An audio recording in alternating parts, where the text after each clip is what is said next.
초대교회의 원형이 있습니다. 그것은 12명의 제자들이에요. 그런데 이 초대교회의 원형이 커다란 위기를 만나게 됩니다. 그들의 스승이었던 예수님이 십자가에서 매달리게 되는 그 시기에 제자들은 다 도망을 갔습니다. 그 제자 중에 한 사람은 스승을 돈 받고 팔아넘겼습니다. 그리고 그는 후에 자살을 하게 됩니다. 공동체는 깨어질 위기를 만나게 됩니다. 이런 것을 교회에 비유한다면 콩가루 교회입니다. 그런데 신기하게도 이 콩가루 공동체가, 이 교회가 사도행전 2장 41절 2절에 보니까 3,000명으로 대부흥을 맞이했다고 나옵니다. 그것을 기점으로 하여 예루살렘 교회가 많은 사람을 고치는 일을 하게 됩니다. 이런 역할을 치유의 공동체라고 부를 수 있습니다. 그 도시의 소망이 되고 그 도시를 지탱하는 힘이 바로 예루살렘 교회를 통해서 이루어지게 되는 것입니다. 우리의 공동체가 치유의 공동체가 되려면 어떤 과정을 겪어야 할까요?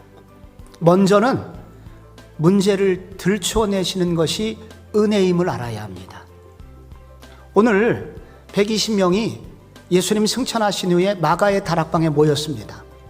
그때 기도하던 베드로에게 성령 하나님께서 그의 마음을 툭 건드리셨습니다. 베드로는 벌떡 일어나서 가룟 유다에 관련된 이야기를 하고 있습니다. 근데 그보다 더 큰 아픔이 찾아옵니다. 가룟 유다가 자살을 했다는 것입니다. 이것을 시작으로 하여 이 공동체의 치유가 시작이 됩니다. 왜 이것이 치유의 시작이냐면, 내가 환자가 아니라고, 환자라는 것을 모르고 있으면 결단코 이 문제는 해결될 수 없기 때문입니다. 그러므로 우리는 감사할 수 있어야 합니다. 교회 갔더니 문제가 생겼다. 그게 치유의 시작인 것입니다. 또 하나 방법이 나옵니다.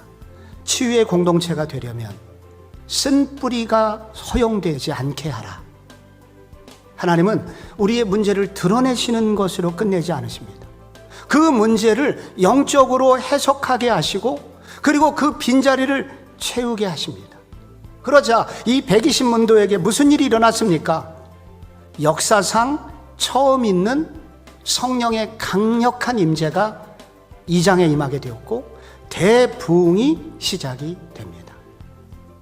그래서 다른 사람은 누가 치유할 수 있냐면 내가 문제임이 드러나야 되고 그 문제가 말씀 안에서 해석되고 성령 안에서 치유되고 결국 그 치유의 과정을 통해서 예수님이 얼마나 그를 사랑하는지를 깨닫게 되어야 합니다. 그 치유의 과정 후에야 비로소 다른 사람을 치유할 수 있게 됩니다. 마지막으로 또 한 가지, 이런 치유의 공동체가 되려면 깨어짐으로 성장한 리더가 있어야 됩니다. 베드로가 지금의 문제를 놀라울 정도로 말씀으로 해석을 합니다. 또 하나 놀라운 것은 사도행전 2장을 읽어보면 성령의 오심의 의미를 설명을 하게 됩니다. 그래서 공동체가 큰 힘을 받게 되죠.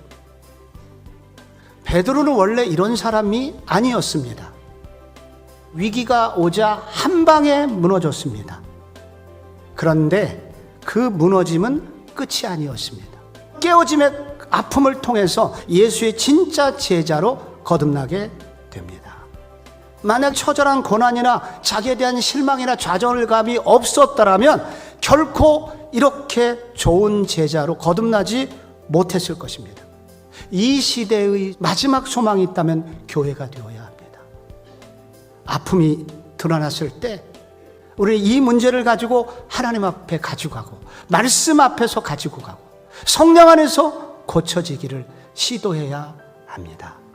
그리고 치유된 이후에 또 깨어짐의 과정을 통해서 다른 사람도 헤아리고 함께 울어주는 진정한 치유자로 거듭나게 될 때, 이런 분들이 많이 모인 교회가 될 때 세상을 치유하는 공동체로 쓰임받을 수 있을 것입니다.